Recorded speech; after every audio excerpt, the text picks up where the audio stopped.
morning friends, I welcome you all to my classes. Friends, in this video we are going to see the previous year questions asked by UK Triple SC in his previous exams. जैसा हम जानते हैं कि UK Triple SC के LT grade exams अगस्त month में होने वाले हैं, तो उसकी ही प्रिपरेशन हम लोग कर रहे हैं और उसके प्रिपरेशन के सीरीज़ में मैं प्रीवियस ईयर क्वेश्चंस लेके आई हूँ जो UK Triple SC अपने एग्ज़ाम्स में पूछ चुका है और कैसा पैटर्न वो कैसे टाइप के क्वेश्चंस वो पूछता है या कैसे क्वेश्चंस जो एग्ज़ामिनर है वो बना सकता है। That also we are going to analyze in this video and ये सारे क्वेश्चंस मैं कहूँगी आप इनको थॉरली अच्छे से रिवाइज करिए, बार बार इसको पढ़िए और जो मैं पॉइंट्स बता रही हूँ उनको भी आप अच्छे से रिमाइंड करिए, क्योंकि ये सारे क्वेश्चंस बहुत इम्पॉर्टेंट हैं और ये आपको मे भी ये रिपीट हो सकते हैं और इसके ये रिपीट नहीं होंगे तो मैं जो आपको पॉइंट्स बता रही हूँ वो सारे काफ़ी इम्पॉर्टेंट हैं और आपके एग्ज़ाम्स में आपको कभी भी देखने को मिल सकते हैं। सो इसी के साथ हम लोग स्टार्ट करेंगे अपना पहला क्वेश्चन, जो कि है which novel of Hemingway describes how perseverance and dignity can help one better through the struggles of life. तो अर्नेस्ट हेमिंगवे का आपको बताना है, राइट। एक 4 options we have, so you have to tell which novel of Hemingway, Ernest Hemingway का कौन सा novel है जो परसिवरेंस आपको पता होगा कि हम कह सकते हैं फर्मनेस, अटलता को दिखाता है, और डिग्निटी अपनी शान अपनी गरिमा के को हमें बचा के रखना, हम उसके प्रति हमें प्रोटेक्ट करना होता है उसको। वो कौन सा नोवेल है जो इन दो वर्ड परसिवरेंस और डिग्निटी को हमें शो करता है। So 4 options are given, the old man and the sea, for whom the bell tolls, and after that that is a farewell to arms, fourth is the sun also rises. I hope आपको इसका answer आता होगा। It's the very famous work of Ernest Hemingway and yes the right answer is A, the old man and the सी।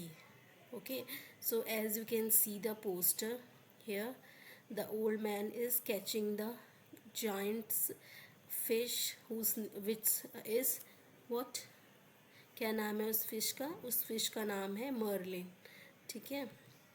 तो ये जो giant मोरलिन है उसको पकड़ रहा है कौन? एक फ़िशरमैन, एक एजनिंग फ़िशरमैन है जिसका नाम क्या है? सेंटागो, ठीक है। तो सेंटागो हमें क्यूबन फिशरमैन है, ठीक है, और वो क्या है, बूढ़ा होते जा रहा है, सालों की उसकी प्रैक्टिस है फ़िश पकड़ने में, मगर कुछ टाइम से उसकी लाइफ में स्ट्रगल चल रहा है, कोई भी वो फ़िश नहीं पकड़ पा रहा है, उसका जो वर्क है वो अच्छा नहीं चल रहा है, तो उससे क्या है वो थोड़ा उदास है, बट और उसको लाइफ में वो डिग्निटी भी नहीं मिल रही है। लोगों को लग रहा है अब तो वो बूढ़ा हो गया है, उससे कोई भी काम अच्छे से नहीं हो पा रहा, वो अपने काम में परफेक्शन नहीं ला पा रहा है, तो ये सारी चीज़ें उसके माइंड में चल रही है। बट तो वही दिखाया गया है कि अगर आप दृढ़ता अपनी वर्क में फर्मनेस रखो तो क्या होगा, आपका जो एम है वो लाइफ में, आपने जो स्ट्रगल है लाइफ में उसको पार कर जाओगे। तो दिस इज़ द वर्क, उसका क्या है वो, the old man and the sea, ठीक है। इसमें क्यूबन फिशरमैन सेंटागो के बारे में है and it is written by American novelist Ernest Hemingway. Okay, so ये किसने लिखा है? अर्नेस्ट हेमिंगवे ने लिखा है। Okay, he was American novelist, short story writer, journalist भी थे वो। अब देखिए इनका जन्म 21 जुलाई 1899 को ओक पार्क में हुआ था यूएसए में। Okay, and he died on July 2, 1961 at the age of 61। तो देखिए एज भी काफ़ी इंपॉर्टेंट होते हैं, एज से रिलेटेड भी मैंने क्वेश्चंस देखे एग्ज़ाम में पूछे जाते हैं कि जो पर्टिकुलर ऑथर है वे कौन से एज में डाइड, मतलब किस एज में उनकी डेथ हुई। ओके, तो ये एज भी आपको नोट डाउन करना है कि at the age of 61 Ernest Hemingway died. Okay, and कहाँ पर इनकी डेथ हुई? केचम इडाहो यूएस में। ओके, अब देखिए इनके प्राइज़ जो है, पुलिट्ज़र प्राइज़ इनको मिला था फिक्शन में 1953 में। After that the very important prize, Nobel prize he got in 1954 4, तो 1954 में इनको ये नोबल प्राइज़ मिला हुआ है, ठीक है। अगर इनकी इम्पोर्टेंट वर्क की बात करें, इनमें से भी देखिए क्वेश्चन आपको फ्रेम करके दिया जा सकता है। तो देखिए बिग टू हर्टेड रिवर 1925 में इन्होंने लिखा है। The sun also rises 1926, a farewell to arm, these are all very important work of him. Question may arise from this work, okay. So a farewell to arms in 1929 he wrote. For whom the bell tolls 1940 he wrote. The old man and the sea, जो मैंने आपको दिखाया, ये इनका बहुत famous work है और इनको इसी वर्क के लिए नोबेल प्राइज़ मिला था 1952 में, जो इन्होंने वर्क लिखा है उसके लिए, ठीक है। So it is the very famous work of Ernest Hemingway और ये अमेरिकन नोवेलिस्ट थे। So now we will move on to the next question, which is question second. Which Mexican writer wrote The Labyrinth of Solitude, No More Glitches, The Bridge, etc. and won the Nobel Prize in Literature in 1990? ठीक है, तो देखिए एक Mexican writer है, इनका नाम आपको बताना है, ठीक है। जैसे आप आजकल आप पैटर्न देखते हैं UK SSS में, ओके, या फिर आप आप DSSB के एग्ज़ाम से कनेक्टेड हो, उसमें आप देखते हैं ओवर द वर्ल्ड कोई से भी कंट्री से जो है राइटर्स को उठा लिए जाते हैं, like Chile, Canadian writer, right, English writer, American writer. अब इसी तरह मैक्सिकन राइटर का एक क्वेश्चन है और this is the previous year question, okay. ये क्वेश्चन जो मैं सारे लेके आई हूँ आपको, ये मैंने खुद से नहीं कहीं से उठाए हैं, ये सारे जो है प्रीवियस ईयर क्वेश्चन हैं, पैटर्न से जो क्वेश्चन पेपर है उसमें से मैंने लिए हैं। तो ये यस मैक्सिकन राइटर के ऊपर एक क्वेश्चन आया है, जो इनका वर्क है the labyrinth of solitude, no more cliches, the bridge, ठीक है, और इनको नोबेल प्राइज़ भी मिला है 1990 में। So yes the right answer is Octavio Paz. तो ये जो है मैक्सिकन राइटर है, you can see his picture here. So yes he is Octavio Paz. देखिए इनका जन्म जो है 5 मार्च 31 1914 बॉर्न है ये, और अप्रैल 1998 में ये डाइट कर गए थे।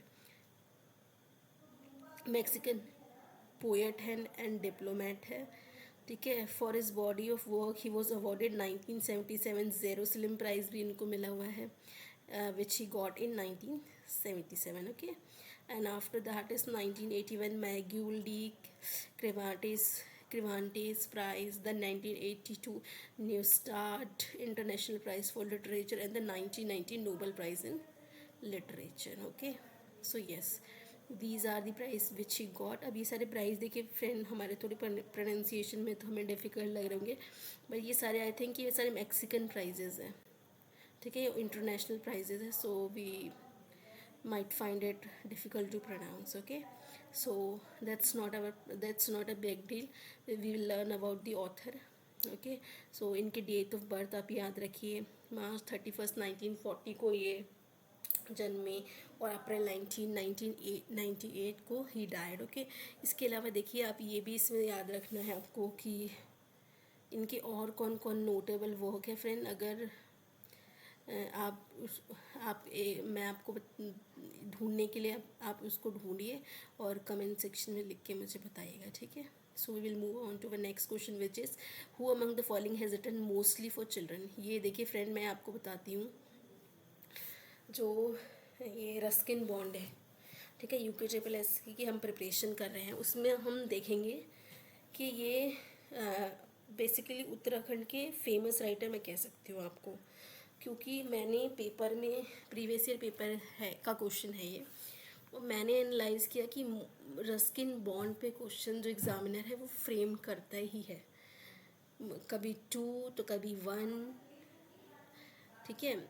अब मैं ये नहीं प्रेडिक्ट कर रही हूँ कि आगे आने वाले एग्ज़ाम में कंफर्म आएगा, but I am giving you a pattern, ठीक है, जो पैटर्न क्वेश्चंस जो पिछले एक साल पूछे गए हैं उसको एनालाइज करके मैं बता रही हूँ कि मुझे लगता है कि रस्किन बॉन्ड जो है वो उत्तराखंड के फेमस जो एग्ज़ामिनर के जो FT ऑथर होते हैं, फेवरेट जो राइटर्स होते हैं उनमें से एक आते हैं। मैंने इनकी इनसे रिलेटेड क्वेश्चन 2018, 2021 इन सारे पैटर्न में फाइंड किए, उसमें एक से ज़्यादा क्वेश्चंस थे।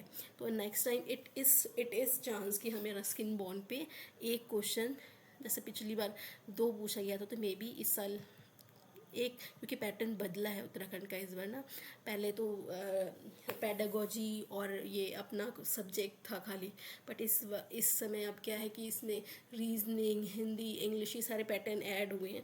तो मे बी क्वेश्चंस कम हो जाए इनसे रिलेटेड, मगर आएंगे। आई होप कि इनमें से इससे ये जो ऑथर है उनमें से क्वेश्चंस आस्क किए जाएंगे। ठीक है, तो मैं बेसिकली आपको ये बताना चाह रही हूँ कि he is very important author, specially related to Uttarakhand LT exam. ठीक है, तो जो सारे बच्चे उत्तराखंड LT के लिए उत्तराखंड LT की प्रिपरेशन कर रहे हैं, वो इन ऑथर को तो खासकर ज़रूर पढ़ के जाइएगा।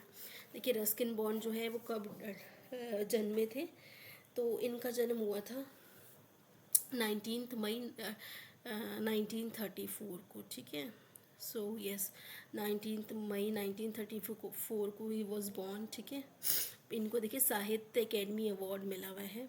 ठीक है, और ही इज़ ऐसा, आई थिंक कि बच्चे बच्चे को मैं कहूँ कि पता होगा इनका नाम। ठीक है, बिकॉज आप देखेंगे जो हमारी NCERT बुक्स है, इंग्लिश बुक्स हैं, मे बी शायद सारी क्लासेस में जो है, जो हमारे स्कूल्स हैं उनमें इनके आपको एक वर्क मिल जाएगा। ठीक है, अब तो सारी क्लासेस में इनके वर्क मिलेंगे। तो ये बहुत फेमस राइटर हैं, not even of Uttarakhand, he is very famous in India. ठीक है, इंडिया के हर स्टेट, इंडिया की हर जगह में इनका नाम सबको पता है। इनकी जो वर्क्स हैं उनमें फिल्म भी बनी हुई है। ठीक है, फिल्में बनी हुई हैं। तो yes, he is very famous, और जो ये काफ़ी रिनाउंड इंडियन ऑथर हैं। इनका पहला जो नोवेल था the room on the roof. ठीक है, सो ये पब्लिश हुआ था 1956 में। सो yes, the room on the roof जो था वो 1956 में पब्लिश हुआ था, और इनको जॉन ल्यूई प्राइज़ जो है 1957 में मिला है। Bond has authored more than 500 short stories, तो 500 से ज़्यादा इन्होंने शॉर्ट स्टोरीज़ लिखे हैं, एसेज लिखे हैं, नॉवेल्स लिखे हैं, which included 69 books for children. So yes, यहाँ से एक क्वेश्चन बना है कि जो इनमें से कौन सा राइटर है जो सबसे ज़्यादा, जो मोस्टली बच्चों के लिए लिखता था। तो yes, the right answer is Ruskin bond. इन्होंने 69 बुक्स लिखे हैं बच्चों के लिए। ठीक है, so he was awarded the Sahitya Academy Award in 1992 for Our Trees Still Grow in Tehra। तो 1992 में इस वर्क के लिए इनको अवार्ड मिला था। ठीक है, और पद्मश्री इनको मिला है 1999 में, और पद्म भूषण इनको मिला है 19। देखिए फ्रेंड, यहाँ ये इनकम्प्लीट है, तो मैं आपको एक होमवर्क देती हूँ कि आप इसमें इस ईयर को सर्च करके कमेंट ऑप्शन में लिखिएगा। ठीक है, so yes, and you can C A poster, Ruskin bond का ये वर्क है, the girl on the train. Okay, so the girl on the train is also a work by Ruskin bond. Okay, so yes, the right answer is Ruskin Bond mostly wrote for children. So yes, option B is our right answer. Now we will move to our next option, which is fourth, Shaw's play arms and the man. अब देखिए, ये friend जो GB Shaw, George Bernard Shaw हैं, उनका जो work है arms and the play, इनसे भी मैंने देखा है कि काफ़ी क्वेश्चंस आते हैं उत्तराखंड में। काफ़ी मतलब mostly every time question has been asked from George Bernard Shaw's play arms and the man. Okay, तो अब ये पूछ रहा है कि जो आर्म्स एंड दी मैन है वो बेसिकली किस थीम पे है। Okay, so you have to tell कि जो ये क्या थीम है इसका। Celebrates the glory of war, denounces war, describe wars as something romantic, okay, और shows that only the bold and the brave win the war. So you have to tell the right answer. I hope आपको इसका answer आता होगा, नहीं आता होगा don't worry, you should must read this work of George Bernard Shaw. Okay, so yes, the right answer is B। Okay, denounces war. Denounces means देखिए friend क्या होता है कि रिनाउंसेस का मतलब होता है कि पब्लिकली हम कहें, मतलब सबके सामने पब्लिकली हम एक्सेप्ट करें कि जो वॉर है वो क्या है, वो गलत है, उसको क्रिटिसाइज़ करें, उसको बोलते हैं डिनाउंसेस वॉर को क्रिटिसाइज़ करना पब्लिकली। इस ये जो थीम है वो आर्म्स एंड दी मैन का है, जो लिखा है जॉर्ज बर्नार्ड शॉ ने। ठीक है, अब देखिए हम इनके बारे में थोड़ा देखते हैं। ये जो है जॉर्ज बर्नार्ड शॉ, इनका जन्म 26 जुलाई 1856 को हुआ है और 2 नवंबर 1950 को he died. Okay, known as his instance as Bernard Shaw was an Irish playwright. ठीक है, तो ये आयरलैंड से बिलोंग करते थे, आयरिश प्ले राइट थे, क्रिटिक थे, पोलेमिशिस्ट एंड पॉलिटिकल एक्टिविस्ट। अगर आपको पोलेमिशिस्ट नहीं पता हो फ्रेंड, तो मैं बताऊँ आपको, आप कह सकते हैं विवादवादी, मतलब जो ऐसा राइटर जो आर्ग्यू करता है अपोजिशंस से। ठीक है, हुआ मतलब ऐसा कोई आर्ग्यू के मतलब बहस नहीं करना, मतलब डिबेट। आप जब एक राइटर एक अपोजिशन से अपनी पार्टी के लिए जब डिबेट करता है उसको बोलते हैं पोलेमिशिस्ट। ठीक है, and after that political activities थे। ठीक है, he road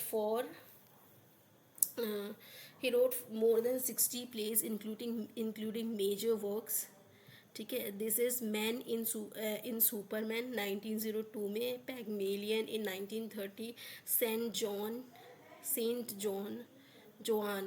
Joan in 1923, he got Nobel prize in 1925। देखिए, अब मैंने आपको बताया कि इनको नोबल प्राइज़ मिला है 1925 में, तो जो इनका ये वर्क है 1923 का सेंट जोआन, ठीक है, ये जो है इसकी राइटिंग के बाद ही गॉट नोबल प्राइज़। तो बेसिकली जो सेंट जोआन वर्क था वो काफ़ी इम्पॉर्टेंट वर्क था इनका, काफ़ी मतलब काफ़ी छाप छोड़ी थी इसने, इस वर्क ने लोगों पे, और इसके आई कैन से इसके लिखने के बाद उनको नोबल प्राइज़ के लिए जो कमेटी है, नोबल प्राइज़ कमेटी, वो उनको क्या कहते हैं ना, नज़रअंदाज नहीं कर पाई। तो यस, 1923 के सेंट जोआन के रिटर्न के बाद उनको 1925 में क्या मिला था, Nobel prize in literature. Okay, so you here is the arms and the men. Okay, Bernard Shaw के द्वारा, जैसे मैंने बताया, he was an Irish playwright. Okay, so yes, B is the right answer. Now we will move on to fifth question, with this Othello.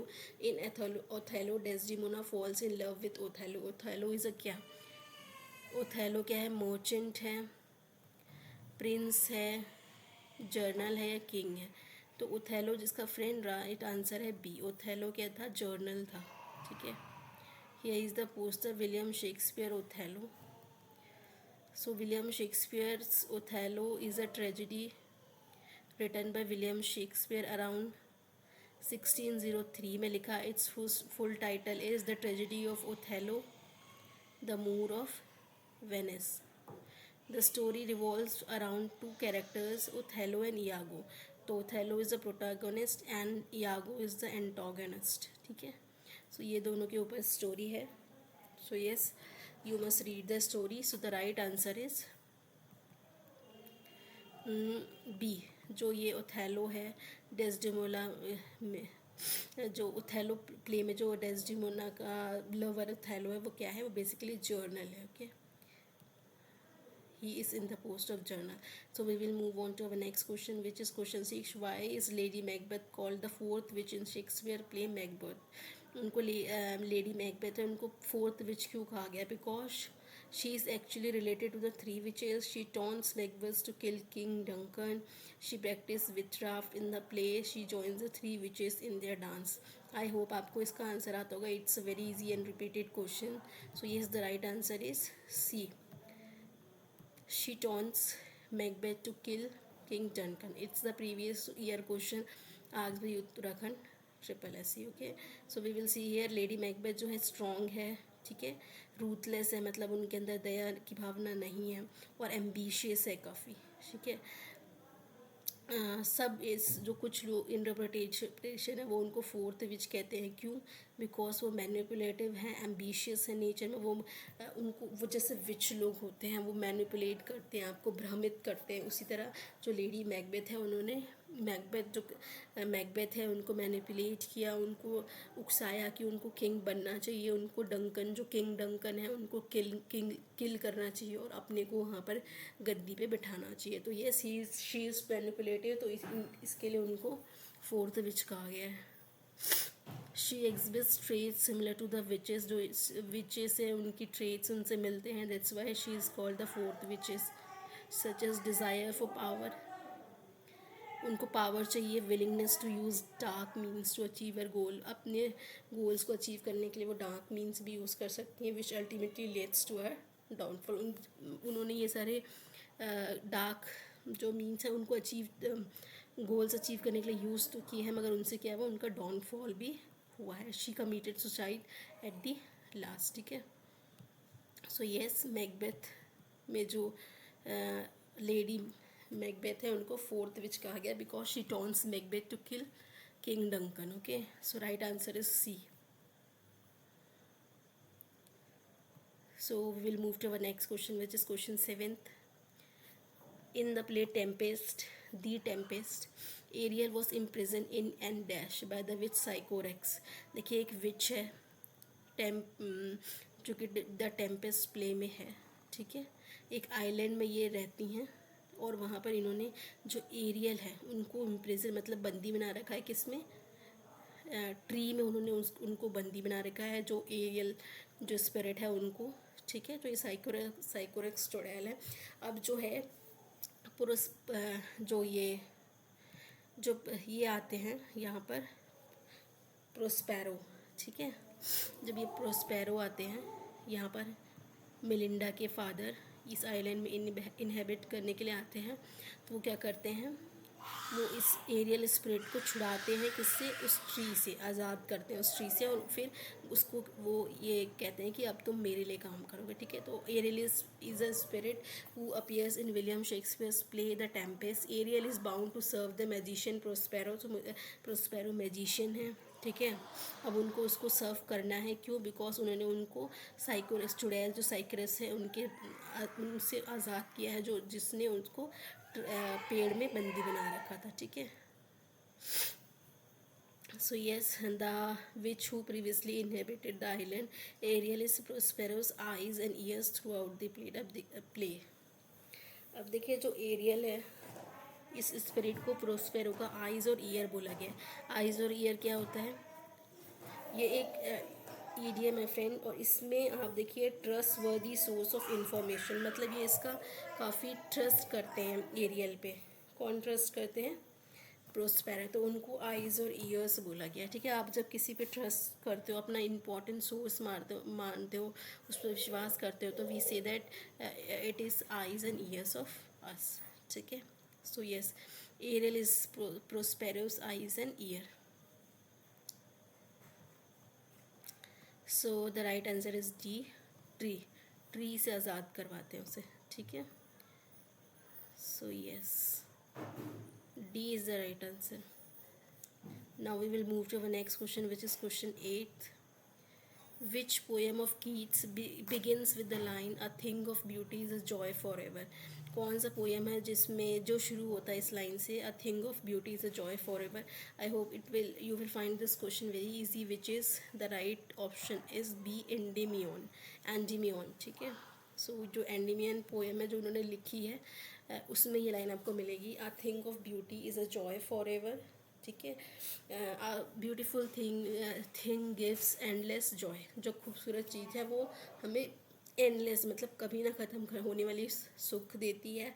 It beauty only gross, उनकी सुंदरता हमेशा बढ़ती ही है, ठीक है। इट नेवर डाइज, वो कभी ख़त्म नहीं होती, कभी मरती नहीं है। It will always make us a safe place for us, हमारे लिए एक सुरक्षित प्लेस बनाती है जहाँ पर हम पीसफुली इंजॉय कर सकें, हेल्दी रह सकें और शांति से सो सकें।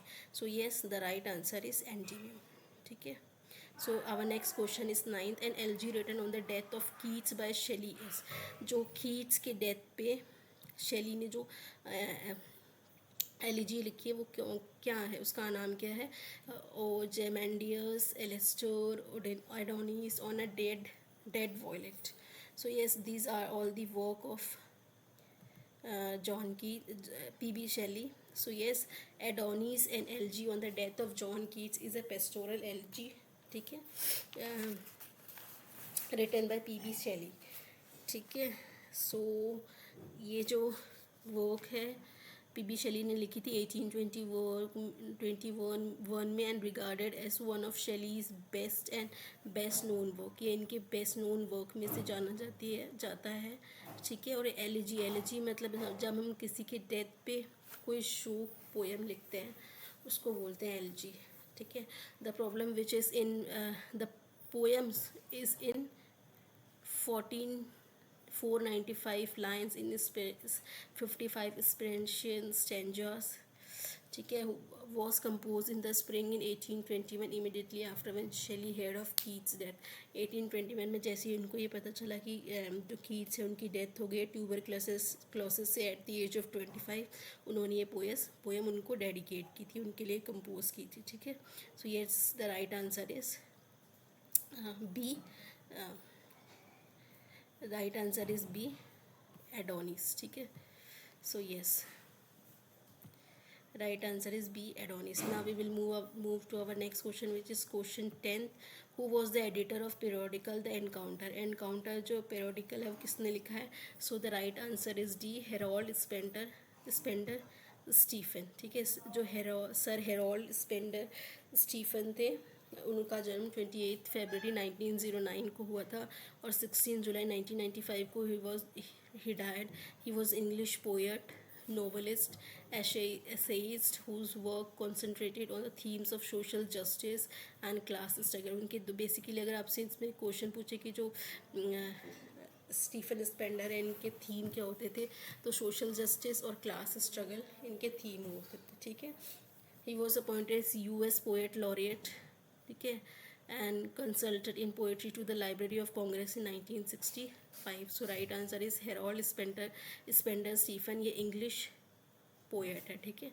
So yes, The Encounter इनका periodical था जो जिनके ये editor थे. So right answer is D. Let's move on to the next question, which is 11th. Who was the young Irish footballer did Sophia talk about? तो Derek, डेनी केसाई, AR Barton, Mary quant. ठीक है. सो ये 4 option है. देखिए friend, ये जो work है ये गोइंग प्लेस चैप्टर है क्लास 11 के. ठीक है. उस वर्क में से है ये. ठीक है. ये वर्क NCERT की बुक में है. तो बेसिकली इस क्वेश्चन से मैं आपको बताना चाहूँगी कि जो UK SSC का एग्ज़ाम है उसमें एग्जामिनर कैसे क्वेश्चंस बना रहे हैं. जो क्लास 10th 11th 12th की इंग्लिश बुक है NCERT की, उसमें से जो चैप्टर्स गिवन है उसमें से वो मैं आपको रिक्वेस्ट करूँगी कि आप वो पढ़ के भी जाइएगा, वो सारे चैप्टर पढ़ के जाइएगा. उसमें से क्वेश्चंस एग्जामिनर्स बनाते हैं. ठीक है. सो ये स्कूल बुक जो NCERT बुक्स है उसमें चैप्टर प्रिस्क्राइब है. गोइंग प्लेस उसमें जो सोफिया है वो क्या करती है, वो इमेजिन वो ग्रेट फुटबॉलर जो है उससे रिलेटेड स्टोरीज कुक करती है और वो फैंटेसाइज करती है. ठीक है. So it's going place is a story about teenagers, there fantasies. जो बेसिकली टीनेजर्स कैसे होते हैं, उनकी फैंटेसीज, स्टोरीज जो वो बनाते हैं वो अपने एडोलसेंस एज में, उससे रिलेटेड ये वर्क है. ठीक है. And the act of hero worship. The story is about a girl who fantasizes about a great footballer. ये लड़की है जो ग्रेट फुटबॉलर को लेके अपनी कहानियाँ बना रही है. ठीक है. She informs her brother and father.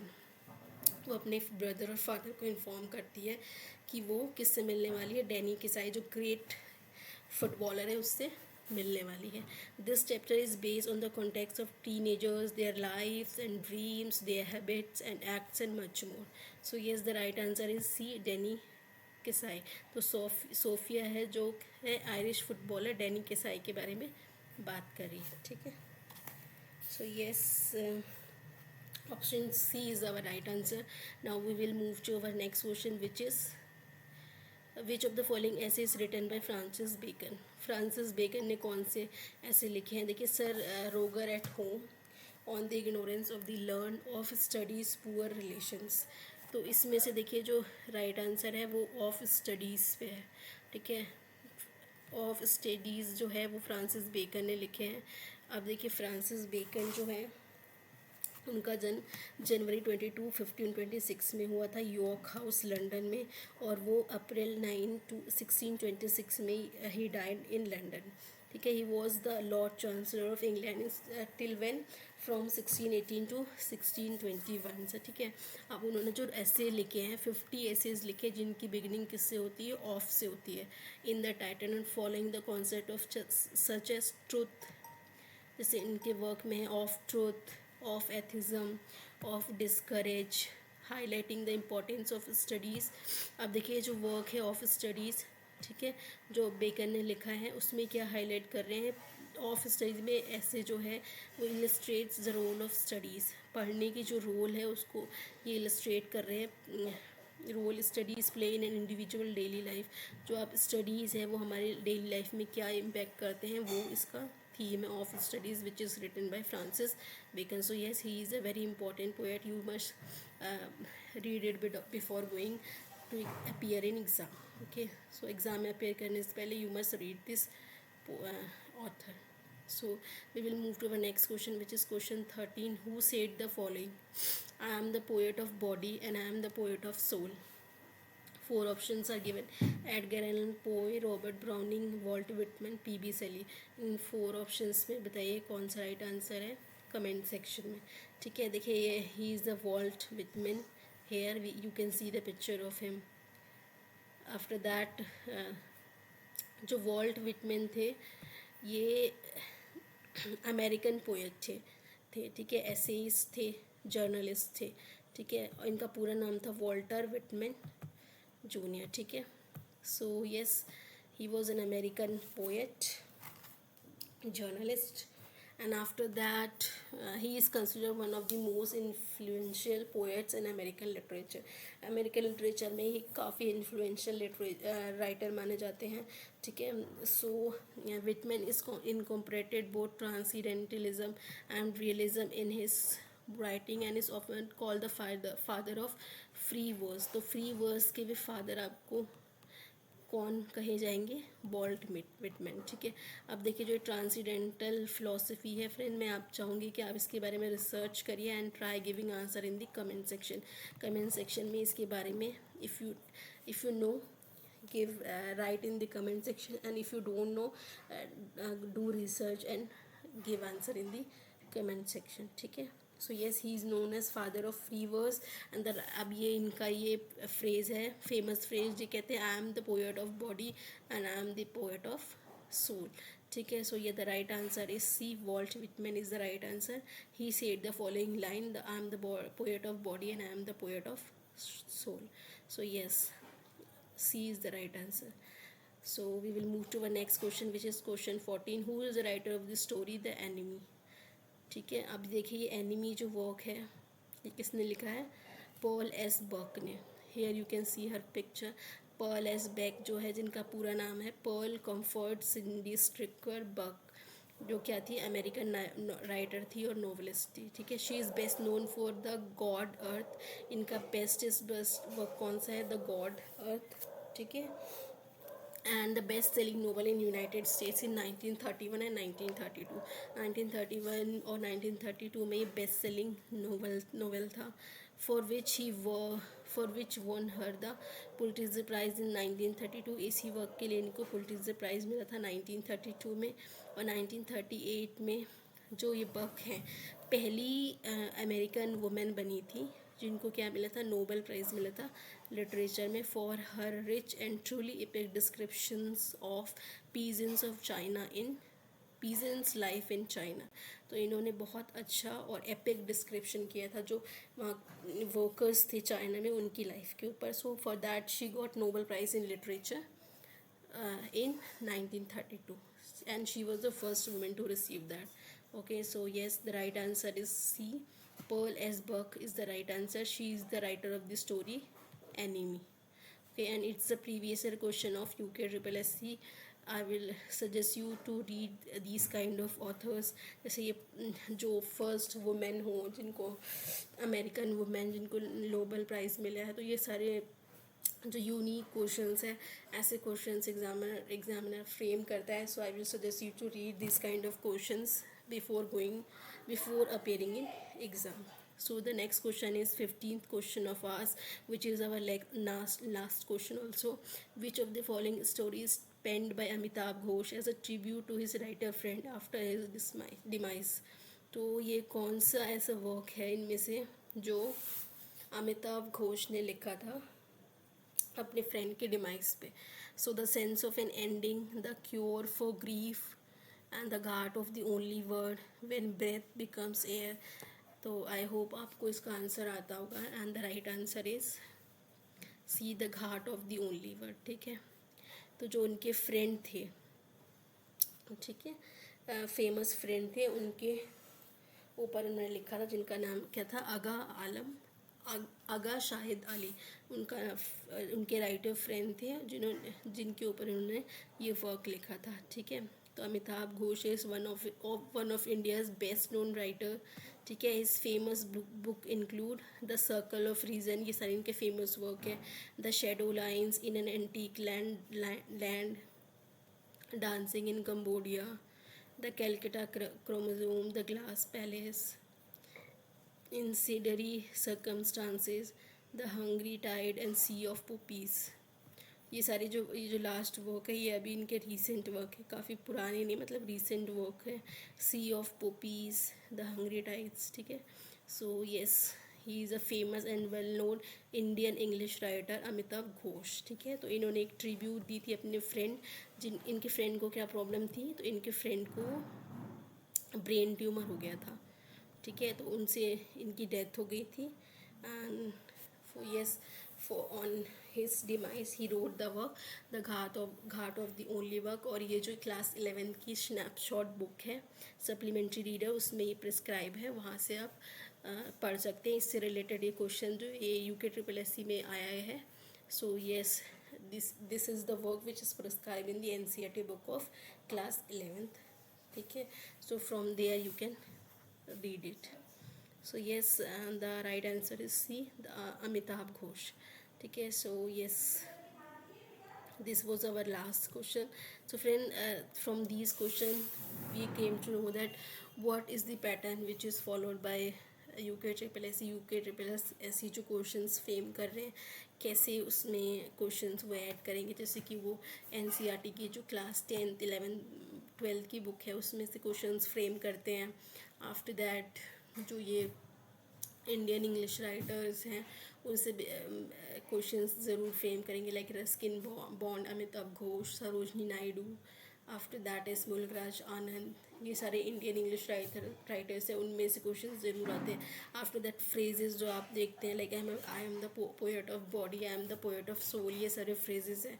ये सारे फ्रेजेस आपको देखने को मिल जाएंगे. तो yes, this was the pattern which we saw in this video, and in the next video I will bring some more questions. From there also we will able to come better, we will know better ki what are the questions we should consider before going to attempt exam. Okay, so yes, till then thank you for watching the video, and yes, do good study, revise the syllabus again and again. ठीक है, revise करिए जितना आप revise कर सकते हैं. Revision is the best remedy to tackle any exam. ठीक है, सो जितना आप रिवाइज़ कर सकते हैं उतना रिवाइज़ कीजिए. And yes, happy study, prepare कीजिए UKSSC एग्ज़ाम के लिए. ठीक है, okay, thank you for watching the video.